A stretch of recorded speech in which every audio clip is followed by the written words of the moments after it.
El tema de nuestra predicación que vamos a estar viendo el día de hoy es pongamos nuestra mirada en Jesús. Entonces, es Hechos capítulo 3, versículo 11 al 26. Se los voy a leer. Dice, y teniendo pegados a Pedro y a Juan, el cojo que había sido sanado, todo el pueblo atónitos se acercó a ellos al pórtico que se llama de Salomón. Viendo esto, Pedro respondió al pueblo: varones israelitas, ¿por qué se maravillan de esto? ¿O por qué ponen los ojos en nosotros como si por nuestro poder o piedad hubiésemos hecho andar a este? El Dios de Abraham, de Isaac y de Jacob, el Dios de nuestros padres, ha glorificado a su Hijo Jesús, a quien ustedes entregaron y negaron delante de Pilato cuando éste había decidido ponerlo en libertad. Mas ustedes negaron al santo y al justo y pidieron que se liberara a un homicida y mataron al autor de la vida, a quien Dios ha resucitado de los muertos, de lo cual nosotros somos testigos. Y por la fe en su nombre, a este que ustedes ven y conocen, le ha confirmado su nombre, y la fe que es por él ha dado a esta completa sanidad en presencia de todos nosotros. Mas ahora, hermanos, sé que por ignorancia lo hicieron, como también nuestros gobernantes, pero Dios ha cumplido así lo que había anunciado por boca de todos sus profetas, que su Cristo había de padecer. Así que arrepiéntanse y conviértanse para que sean borrados nuestros pecados, para que venga de la presencia del Señor tiempos de descanso y Él envía a Jesucristo, que fue antes anunciado, a quien de cierto es necesario que el cielo reciba hasta los tiempos de la restauración de todas las cosas, de que habló Dios por boca de sus santos profetas, que ha sido desde el tiempo antiguo. Porque Moisés dijo a los padres: el Señor nuestro Dios levantará profeta entre nosotros, hermanos, como a mí. A él deben oír en todas las cosas que les hablen. Y toda alma que no oiga a aquel profeta será desarraigada del pueblo. Y todos los profetas, desde Samuel en adelante, cuanto han hablado, también han anunciado estos días. Nosotros, los hijos de los profetas y del pacto que Dios hizo con nuestros padres, diciéndole a Abraham: en tu simiente serán benditas todas las naciones de la tierra.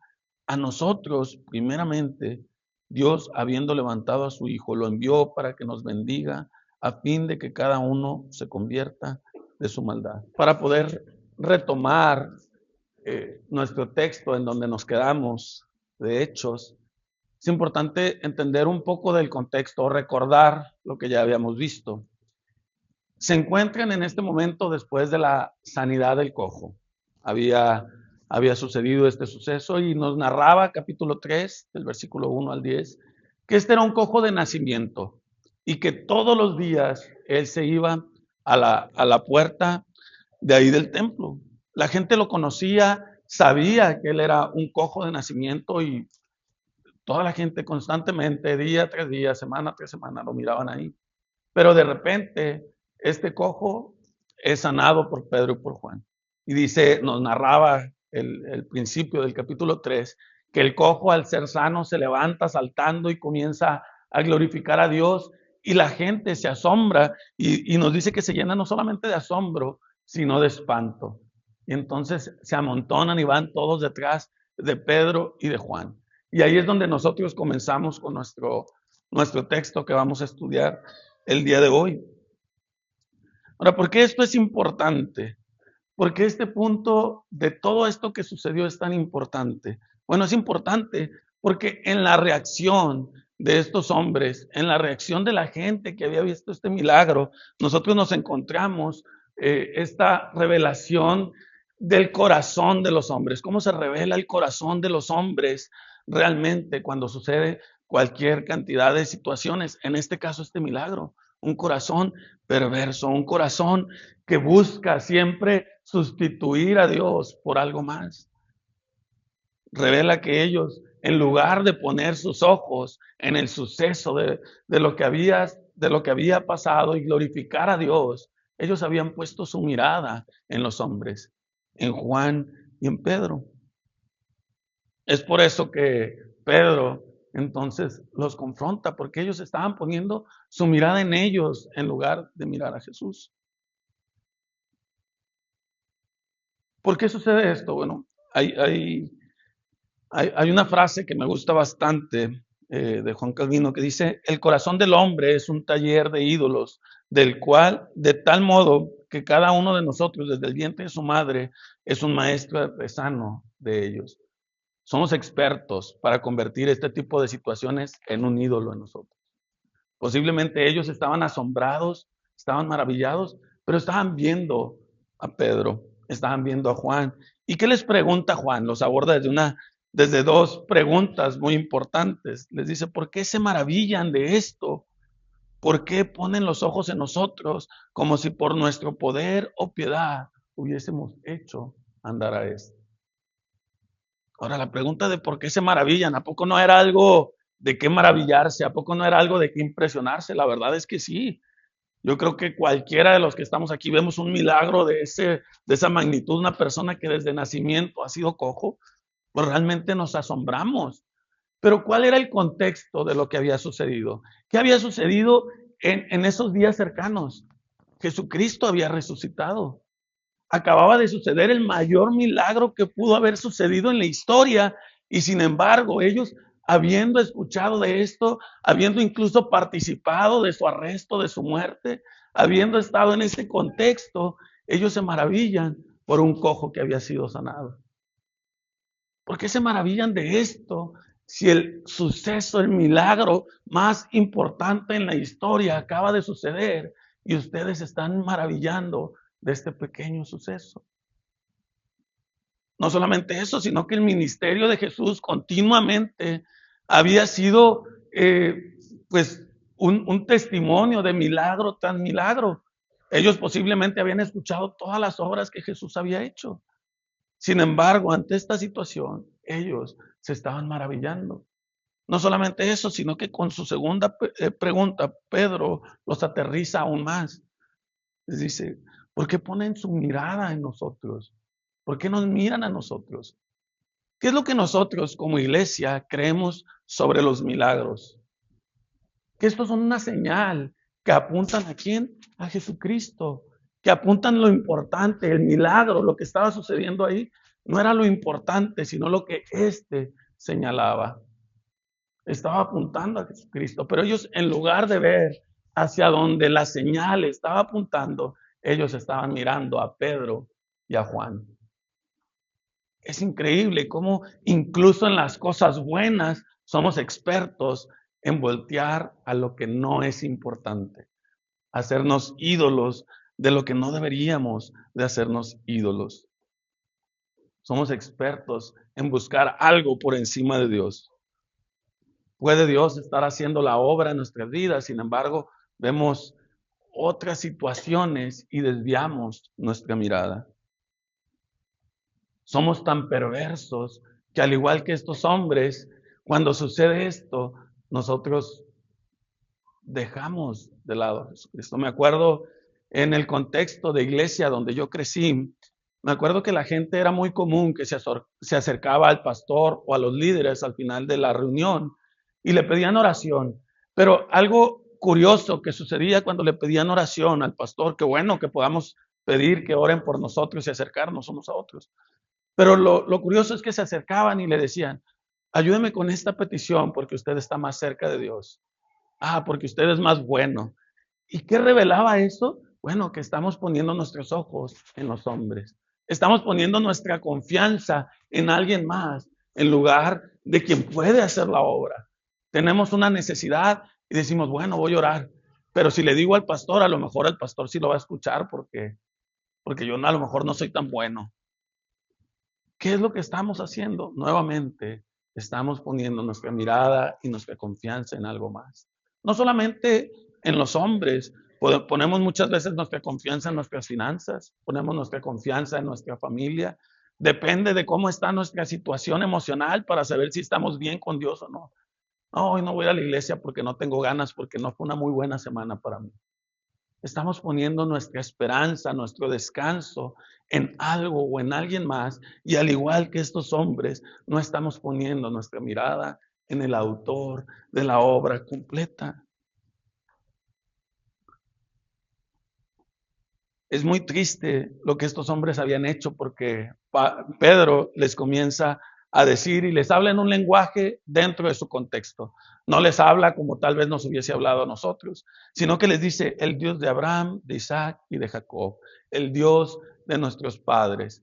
¿Por qué inicia hablándoles de esta manera? Bueno, ellos, siendo judíos, estando en un contexto judío, ellos entendían que había promesas, había pactos que Dios había hecho con su pueblo desde el inicio de la creación, que había hecho con ellos desde Abraham, Isaac, Jacob, Moisés y cada uno de los hombres que hubo a lo largo de la historia. Dios continuamente les estaba recordando un pacto, que un día nos lo dice nuestro texto más adelante, que un día de la simiente de Abraham iban a ser benditas todas las naciones. Era una promesa, era un pacto que Dios había hecho con su pueblo. Sin embargo, ¿qué fue lo que ellos hicieron? Ellos se olvidaban de ese pacto continuamente y lo vemos en la Biblia constantemente. El pueblo se desvía, se olvida de las promesas de Dios, se olvida de Dios y el pueblo cae en pecado. Luego viene Dios, envía a un profeta, envía a un juez, envía a alguien que los ayuda a volver nuevamente a los caminos del Señor y son rescatados y en lugar de que atesoren eso que Dios hizo por ellos, nuevamente se vuelven a olvidar de Dios. Y continuamente, y continuamente, y continuamente. Por eso Pedro les dice, el Dios de Abraham, de Isaac y de Jacob, el Dios que hizo un pacto con sus padres y con ustedes, es ese Dios quien sanó a este hombre. No somos nosotros, porque nosotros no somos piadosos, nosotros no somos buenos. El piadoso, el bueno, el justo, es aquel que entregaron ustedes en la cruz. Es aquel del cual ustedes consintieron su muerte. Prácticamente le está diciendo, ustedes se olvidaron de Dios, se olvidaron de su pacto, pero saben una cosa, Él no se olvidó de su pacto. Ustedes se pudieron haber olvidado de esa promesa que Dios le hizo a sus padres, pero Dios no obra de esa manera. Él no se olvidó de su pacto y por cuanto no se olvidó de su pacto, envió a su Hijo Jesucristo a qué? A morir en la cruz y dice, y resucitó, ¿para qué? Para que se cumpliese lo que él había prometido. La resurrección de Jesucristo, el mayor milagro que estaban pasando por alto, del cual se estaban olvidando, era el cumplimiento de esa promesa que ellos habían olvidado.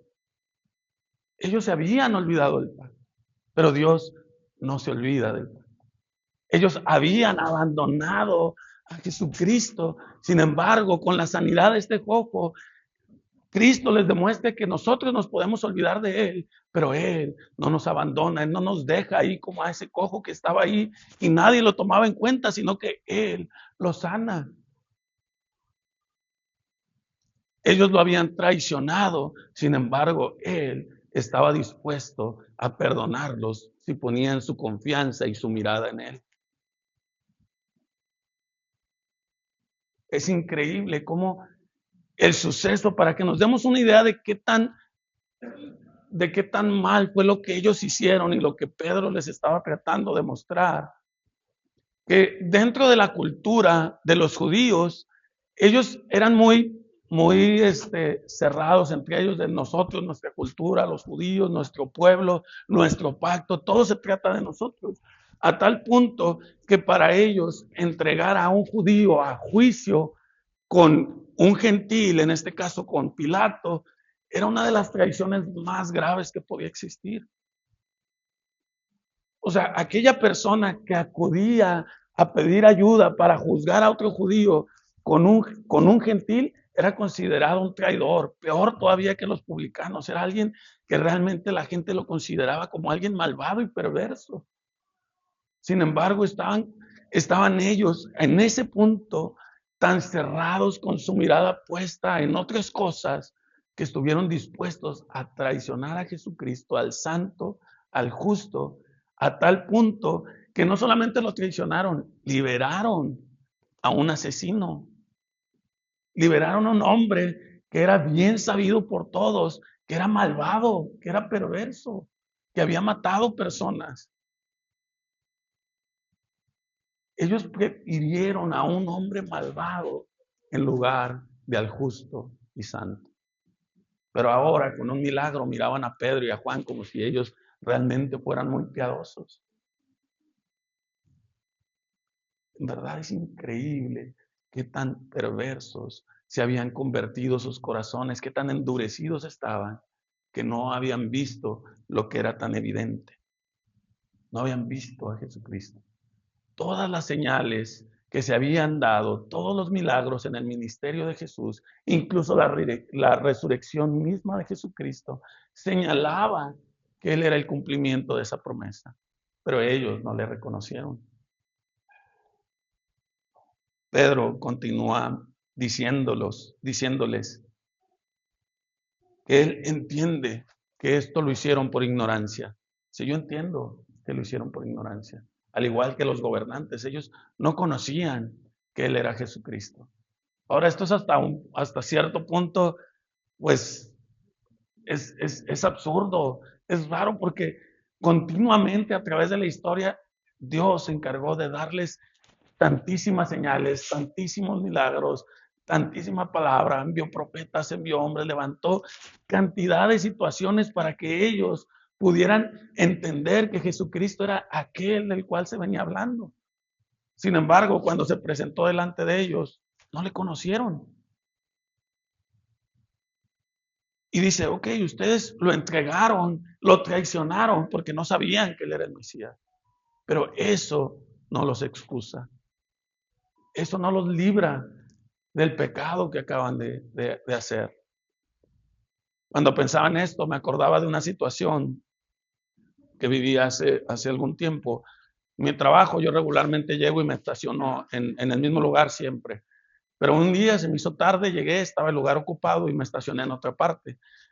Yo no sabía que donde yo me estacioné estaba prohibido estacionarse. Dejé el carro ahí todo el día, estuve trabajando. Cuando salgo, pues me encuentro que tenía una multa.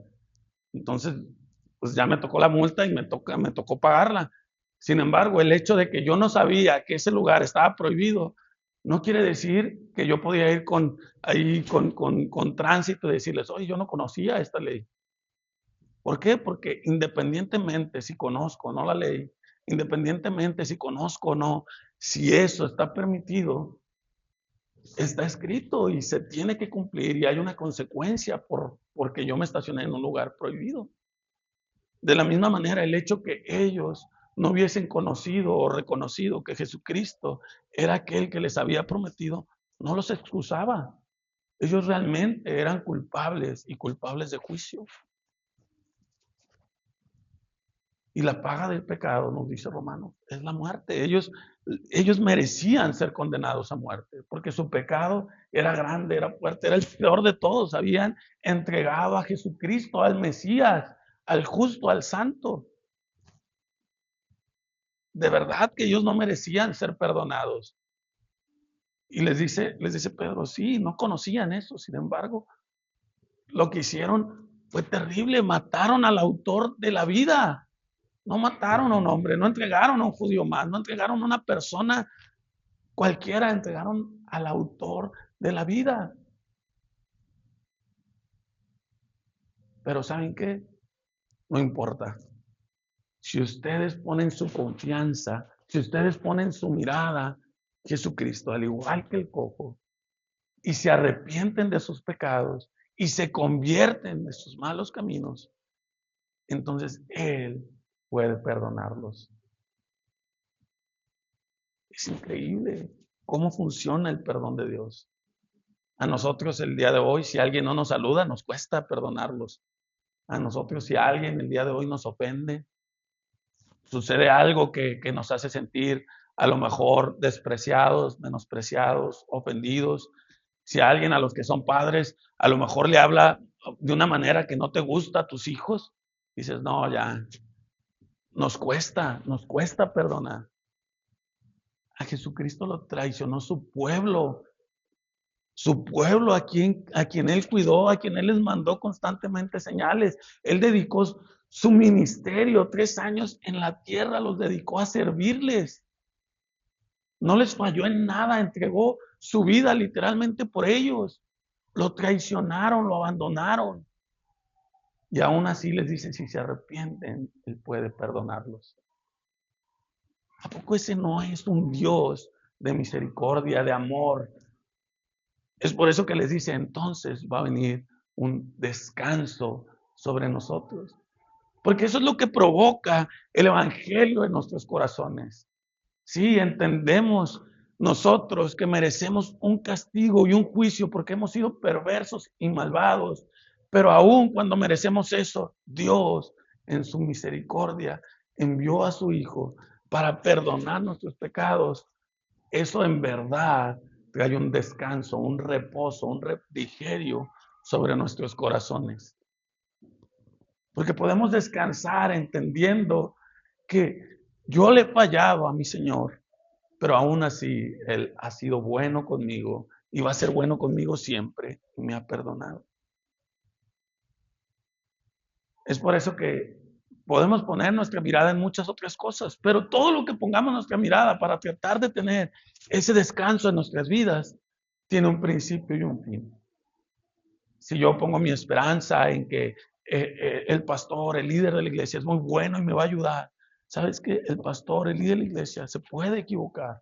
Si yo pongo mi esperanza en que ahorita estoy bien y estoy tranquilo porque mis finanzas están bien, eso se puede terminar. Si yo pongo mi esperanza en que yo ahorita tengo salud y estoy tranquilo, eso también se puede terminar. Lo único que es eterno, lo único que no tiene fin, es cuando nosotros ponemos nuestra esperanza y nuestra mirada en ese autor de la vida, que es Jesucristo.